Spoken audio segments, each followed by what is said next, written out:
Même si généralement, on évalue à une moyenne de 3 mois le temps nécessaire pour qu'un gestionnaire prenne vraiment sa place, tout dépend aussi du poste, du contexte, de sa complexité et d'une foule d'autres raisons qui font que ce temps peut être plus long que la moyenne.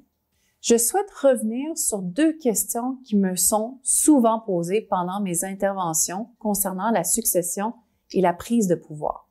La première question est quoi faire avec celui ou celle qui considère que le poste auquel je viens d'accéder lui revient et qui fait partie de l'équipe que je dois maintenant gérer? À cette fameuse question. C'est un défi important et votre capacité à le relever dépendra beaucoup de votre degré d'assurance. Plus vous serez sûr de vous, plus vous augmenterez vos chances de succès. Si vous vous sentez menacé, vous serez tenté d'ignorer cette personne. Mais si vous souhaitez devenir un gestionnaire inspirant, je vous encouragerai plutôt à prendre le taureau par les cornes. Soyez d'abord conscient que cette personne a été blessée dans son amour-propre et n'en rajoutez pas.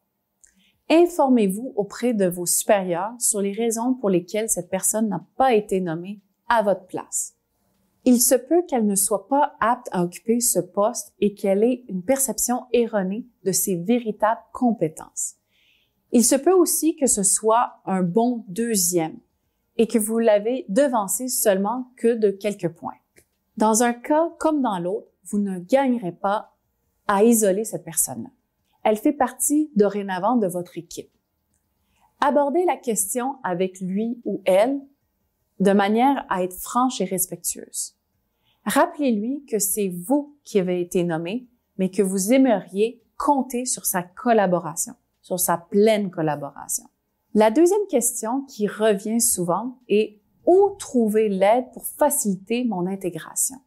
Je ne peux qu'être d'accord. Intégrer un nouveau poste de gestionnaire, c'est tout un défi. J'ai cité un type de difficulté, mais il y en a plein d'autres. C'est pour cela que de plus en plus d'entreprises accompagnent leurs gestionnaires pendant leur période d'intégration. Cet accompagnement prend de plus en plus la forme de mentorat assuré par une personne à l'interne. Personnellement, j'ai déjà bénéficié d'un accompagnement de ce type de mentorat et c'est vrai qu'il peut faire toute la différence. Ce type d'accompagnement vous permet de vous acclimater à la culture de l'entreprise si vous n'étiez pas déjà. Il vous procure un allié immédiat, sinon vous devez attendre d'avoir quelques réalisations à votre actif.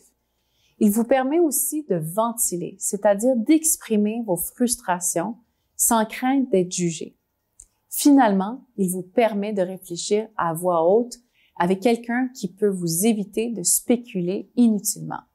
Finalement, les obstacles rencontrés pendant la période d'intégration peuvent varier énormément d'une entreprise à l'autre, d'une structure organisationnelle à l'autre, d'un niveau hiérarchique à l'autre, et il n'existe pas de recette miracle. Cela dit, je pense qu'il y a des fondements communs à toutes les formes de leadership. Rappelez-vous que le leadership ne tient pas seulement à vos compétences, mais bien beaucoup plus à la personne que vous êtes, à vos valeurs, à vos qualités comme être humain et à ce que vous dégagez.